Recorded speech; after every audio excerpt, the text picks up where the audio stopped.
की आंखों में आंसू देखकर करण ने उसके दोनों कंधों को पकड़ा और उसे अपनी ओर किया। उसने अपने दोनों हाथों से मधु का घूंघट हटाया और उसके आंसू पोंछते हुए बोला, मैं जानता हूँ मधु कि तुमने मुझसे शादी सिर्फ मीरा की खातिर की है। उसके इतना कहते ही मधु उसे हैरानी से देखने लगी और नजरें झुकाकर सोच में पड़ गई। करण उसकी झुकी हुई पलकों की ओर देखकर बोला, कल तुमने मुझे रोहित समझकर जो कुछ भी मुझसे कहा मधु, उसके बाद मुझे ये समझते देर नहीं लगी कि तुमने मीरा को ये यकीन दिलाने के लिए मुझसे शादी की है कि तुम्हारे दिल में रोहित के लिए कोई जगह नहीं है। करण, मैं आपको, मधु ने इतना कहा ही था कि तभी करण ने उसके होंठों पर उंगली रख दी। मधु एकटक उसे देखने लगी और करण ने उसके होंठों से अपनी उंगली हटाई और बोला, तुम्हें मुझे सफाई देने की कोई जरूरत नहीं है मधु, क्योंकि तुम्हारे हाँ कहने की वजह चाहे जो भी रही हो, पर कल अगर तुमने मुझसे शादी नहीं की होती तो मीडिया मेरे परिवार की इज्जत को उछालने में कोई कसर नहीं छोड़ता।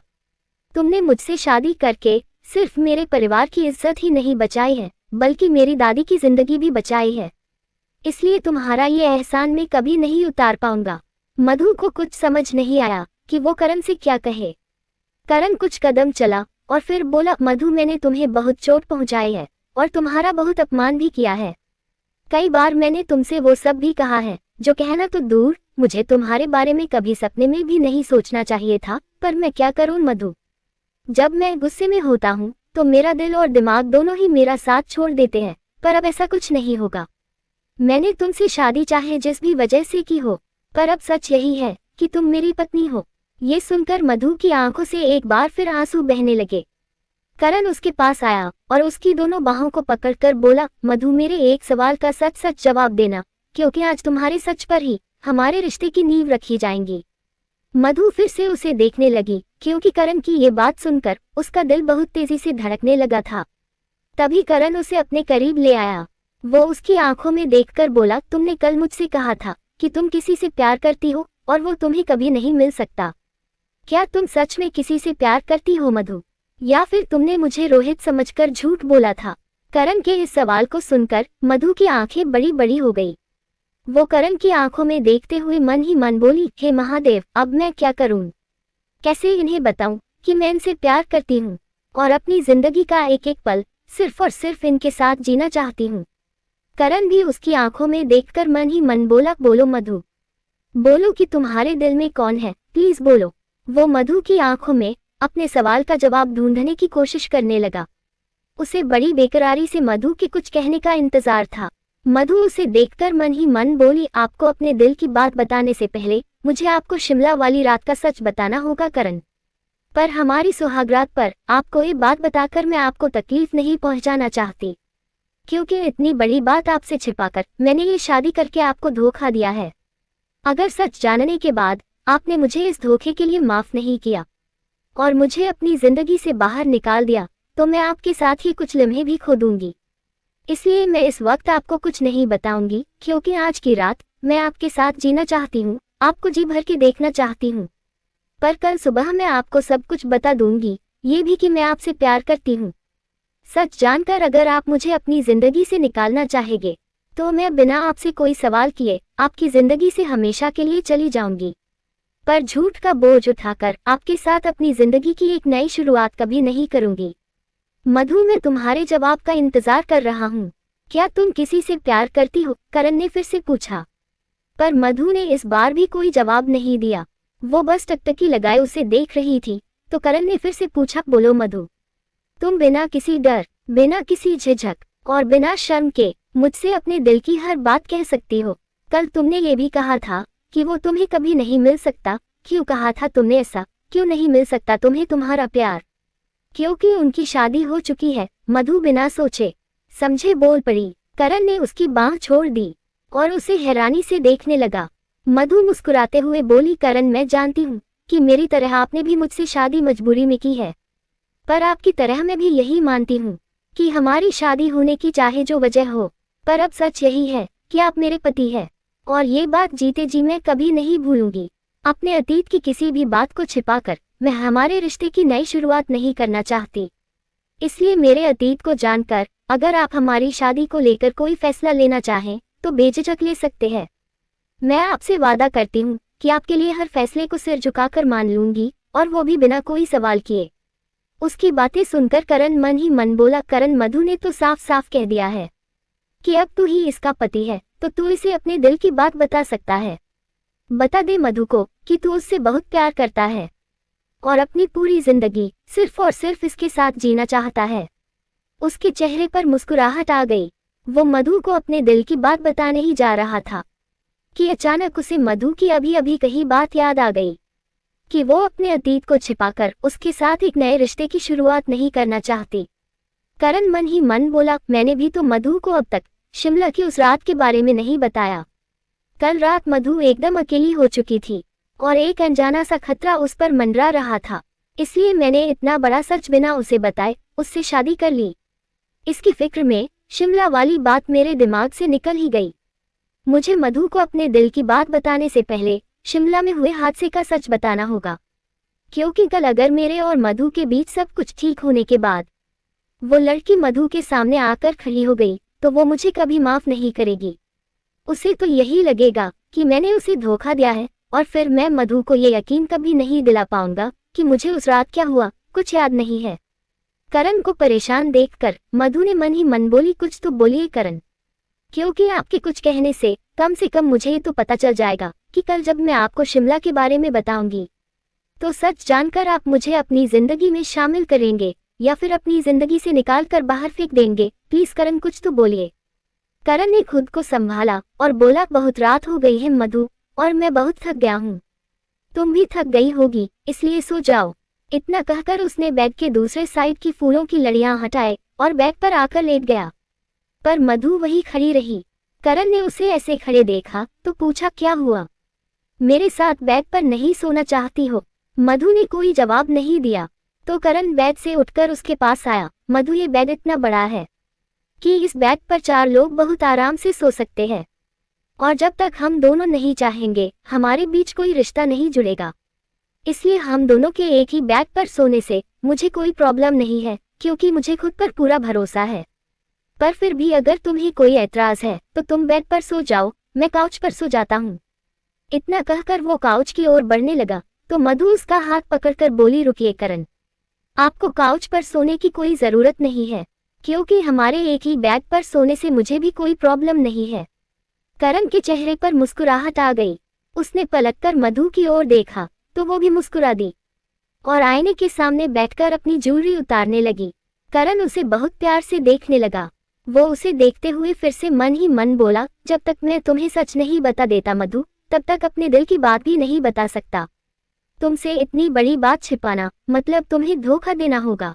मुझे नहीं पता मधु कि तुम उस रात के लिए मुझे माफ करोगी या नहीं, पर सच जानने के बाद तुम हमारी शादी को लेकर जो भी फैसला करोगी मैं उसे बिना कोई सवाल की मान लूंगा।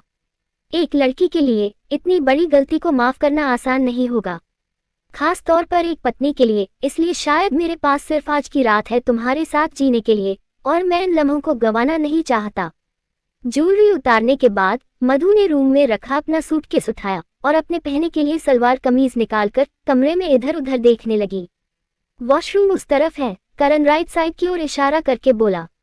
मधु उस ओर देखने लगी जहां उसने इशारा किया था तो करण फिर से बोला, वैसे तुम्हारे लेफ्ट में चेंजिंग रूम है, तुम वहां जाकर चेंज कर सकती हो।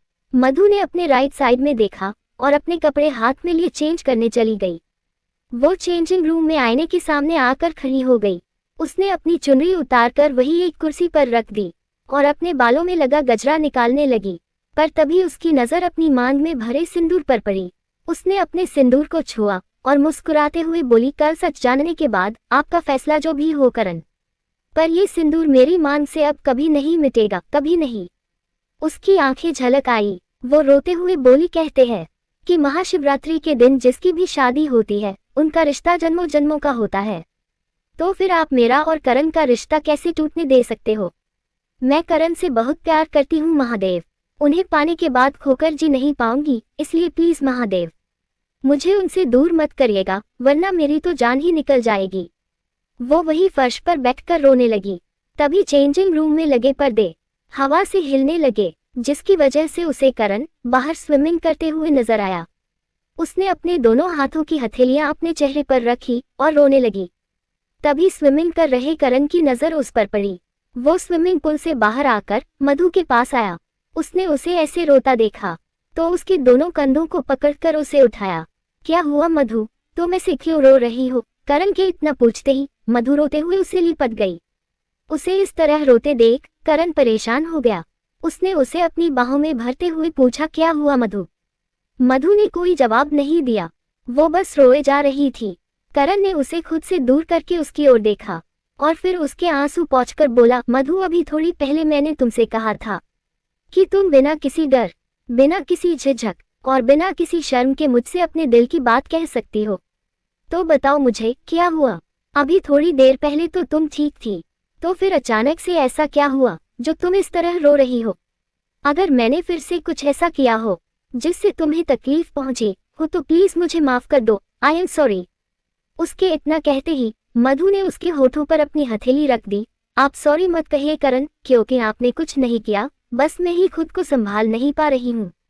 चाहकर भी आपको ये नहीं बता पा रही हूँ कि मैं आपके बिना एक पल नहीं जी सकती। बहुत प्यार करती हूँ मैं आपसे करण, पर फिर भी मैं अपने प्यार का इकरार आपसे नहीं कर पा रही हूँ, क्योंकि मेरे अतीत में हुआ एक हादसा मुझे इस बात की इजाजत नहीं दे रहा।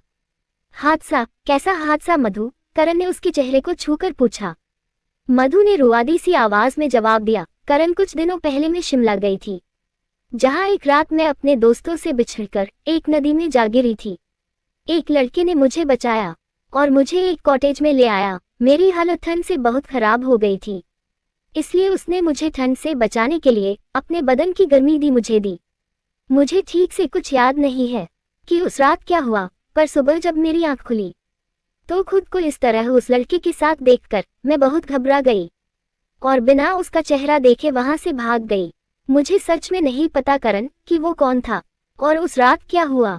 मैं जानती हूँ कि मैं आपके लायक नहीं हूँ, पर मेरा यकीन कीजिए, मैंने खुद को आपसे प्यार करने से बहुत रोका, पर नहीं रोक पाए। ये सब कहते हुए मधु का रोना और बढ़ गया, पर वो फिर से बोली, प्लीज करण, सच जानकर मुझे खुद से दूर मत करिएगा। मैं बहुत प्यार करती हूँ आपसे और आपके बिना मर जाऊंगी। चाहे जो सजा दे दीजिए मुझे, पर खुद से दूर कभी मत करिएगा। बहुत प्यार करती हूँ मैं आपसे, बहुत प्यार करती हूँ। वो इतना कहकर सिर झुकाकर फूट फूट कर रोने लगी।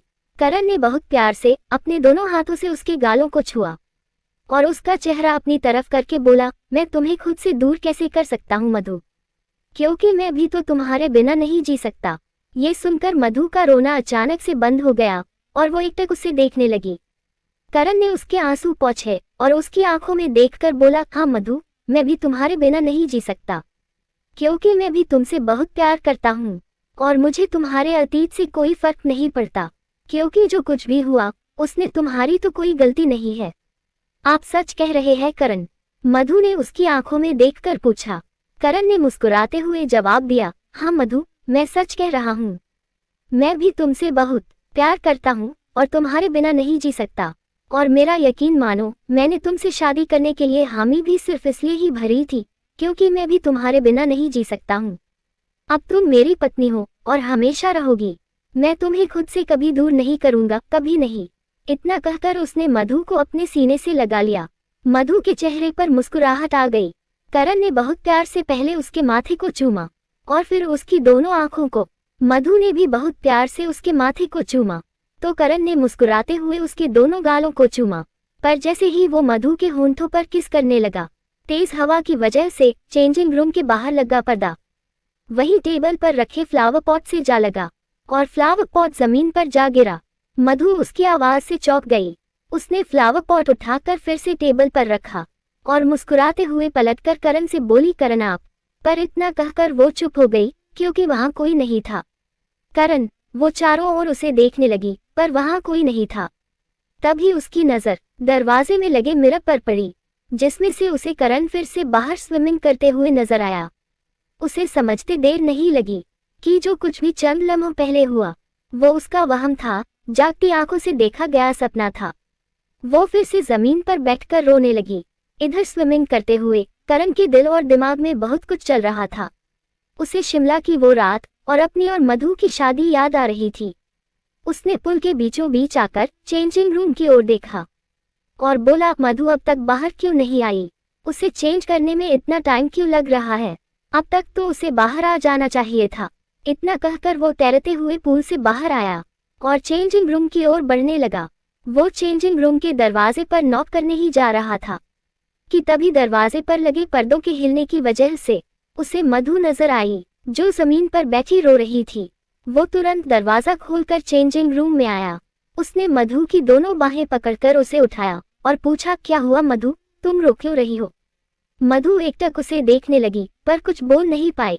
करण अपने दोनों हाथों से उसके आंसू पोंछकर बोला, मैं जानता हूँ मधु कि पिछले 2 दिन में तुम्हारे साथ बहुत कुछ हुआ है और उसे समझ पाना, सह पाना दोनों ही बहुत मुश्किल है, पर खुद को संभालने की कोशिश तो तुम्हें करनी पड़ेगी ना। और इस कोशिश में तुम अकेली नहीं हो, मैं हूँ तुम्हारी हिम्मत बनकर हमेशा तुम्हारे साथ। अब मैं तुम्हें कभी टूटने नहीं दूंगा मधु, कभी नहीं। मधु ने उसकी ओर देखा और रोते हुए बोली, मेरी किस्मत ने मेरा साथ कभी नहीं दिया करण। जब जब मैं खुशियों की ओर दौड़ी हूँ, मुंह के बल गिरी हूँ, इसलिए खुशियाँ क्या होती है मुझे पता ही नहीं है, पर दर्द से बहुत गहरा रिश्ता है मेरा और वो मेरा साथ कभी नहीं छोड़ता। इसलिए ही तो मैंने दर्द के साथ ही जीने की आदत डाल ली है। आज मुझे इस घर में जितना प्यार और सम्मान मिला है ना, उतना तो पूरी जिंदगी में कभी नहीं मिला। मैं जानती हूँ कि ये खुशियाँ भी पल भर के लिए ही है। जब मैं आपको अपने अतीत के बारे में बताऊंगी तो सब कुछ खत्म हो जाएगा, कुछ नहीं बचेगा, मैं भी नहीं। इतना कहकर वो फिर से रोने लगी।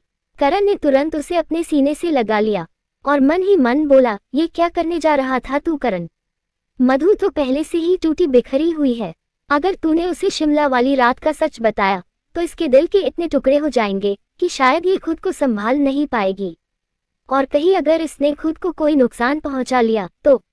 नहीं करण, तू मधु को शिमला वाली बात नहीं बता सकता, कभी नहीं बता सकता। और फिर तूने तो ये शादी इसलिए की है क्योंकि तू मधु से प्यार करता है और इसे उस अनजाने खतरे से महफूज रखना चाहता है जो इसके आसपास मौत बनकर मंडरा रहा है। तो तू इसे खुद दर्द के साए में कैसे धकेल सकता है? नहीं करण, भूल जा शिमला की वो रात और सिर्फ मधु के बारे में सोच, क्योंकि अब मधु तेरी पत्नी है और इस वक्त उसे सबसे ज्यादा तेरी जरूरत है। करण यही सब सोच रहा था कि तभी मधु रोते हुए बोली, करण मैं आपसे कुछ नहीं छिपाना चाहती, इसलिए अब और चुप नहीं रह सकती। मैं आपको सब कुछ बताना चाहती हूँ। करण, मेरे अतीत में कुछ ऐसा हुआ है जिसे जानने के बाद शायद आप मुझे अपनी जिंदगी और इस घर से निकाल देंगे। आज से कुछ दिनों पहले जब मैं तुम्हें कुछ कहने की जरूरत नहीं है मधु, पर तभी करण उसके होंठों पर अपनी उंगली रखकर बोला। मधु का रोना अचानक से बंद हो गया और वो एकटक उसे देखने लगी। करण ने मुस्कुराते हुए अपने दोनों हाथों से उसके चेहरे को छुआ और बोला, मुझे तुम्हारे अतीत के बारे में कुछ नहीं जानना मधु, कुछ भी नहीं। क्योंकि जब हमने अग्नि के साथ फेरे लिए थे तो उसी अग्नि में जलकर हमारा अतीत राख बन चुका था। और अगर ऐसा नहीं भी हुआ है तो भी मुझे तुम्हारे अतीत से कोई फर्क नहीं पड़ता। मैं तुम्हारे अतीत के बारे में कुछ नहीं जानना चाहता, क्योंकि मेरे लिए आज का सच बस यही है कि तुम अब मेरी पत्नी हो। इसलिए आज के बाद तुम्हें अपने अतीत को लेकर परेशान होने की कोई जरूरत नहीं है। पर कल अगर हमारा अतीत हमारे सामने आकर खड़ा हो गया तो, मधु ने उसकी आंखों में देखकर पूछा। करण मुस्कुरा दिया, तो हम दोनों मिलकर अपने अतीत का सामना करेंगे और उसे हमेशा के लिए अतीत ही बना देंगे। मधु फिर से उसे एकटक देखने लगी। करण उसकी आंखों में देखकर मन ही मन बोला, मैं जानता हूँ मधु कि तुम मुझे दिल्ली के उस हादसे के बारे में बताना चाहती थी जो तुम्हारे साथ हुआ था, पर मीरा पहले ही मुझे सब कुछ बता चुकी है।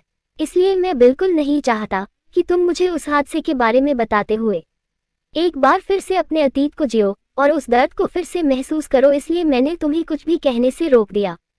उसने मधु की हथेली थामी और फिर से बोला, अब तुम अकेली नहीं हो मधु, और ना ही आज के बाद कभी अकेली रहोगी। आज मैं तुमसे एक वादा करता हूँ कि हालात चाहे कैसे भी क्यों ना हो, पर मैं तुम्हारा साथ, तुम्हारा हाथ कभी नहीं छोड़ूंगा।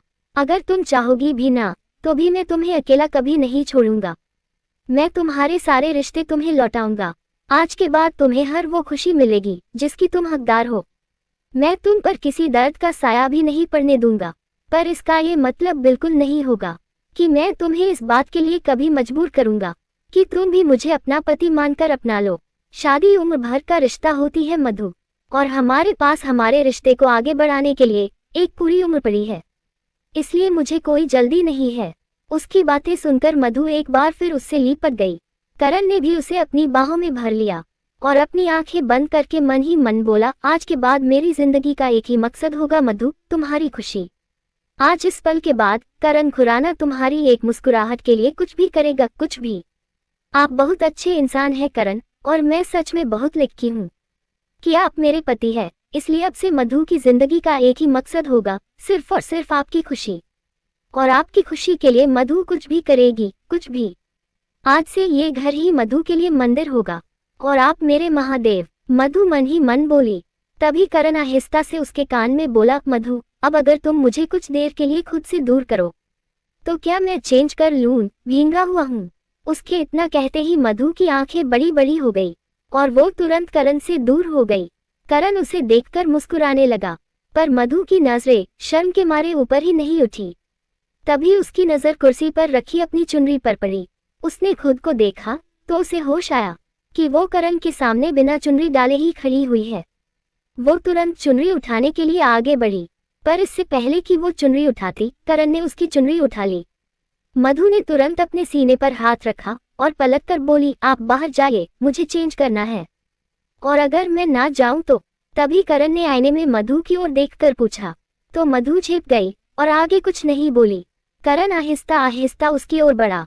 उसने पीछे से चुनरी मधु के सिर पर डाली और उसे आईने में देखकर आहिस्ता से बोला, वैसे मुझे नहीं पता था कि तुम मेरी कही बात को इतनी जल्दी मान लोगी और बिना झिझके, बिना शर्माए मुझसे आ लिपटोगी। उसके इतना कहते ही मधु ने बहुत जोर से अपनी आंखें मींच ली। करण मुस्कुराते हुए फिर से बोला, इतनी देर से मुझसे लिपटी हुई थी, पर शर्म तुम्हें मुझसे दूर होने के बाद आ रही है, वाओ। मधु ने तुरंत अपनी आंखें खोल ली और आईने में करण को देखने लगी। करण ने मुस्कुराते हुए चेयर पर रखा टॉवल उठाया और अपनी बांह पोंछते हुए वहां से चला गया। उसके जाते ही मधु मुस्कुरा दी। लेखिका कविता वर्मा। अगर आपको मेरी लिखी कहानियां पसंद आ रही है और आप इस कहानी को आगे भी पढ़ना और सुनना चाहते हैं तो मेरे चैनल को लाइक करें, शेयर करें और आज ही सब्सक्राइब भी करें। Thank you for watching this video.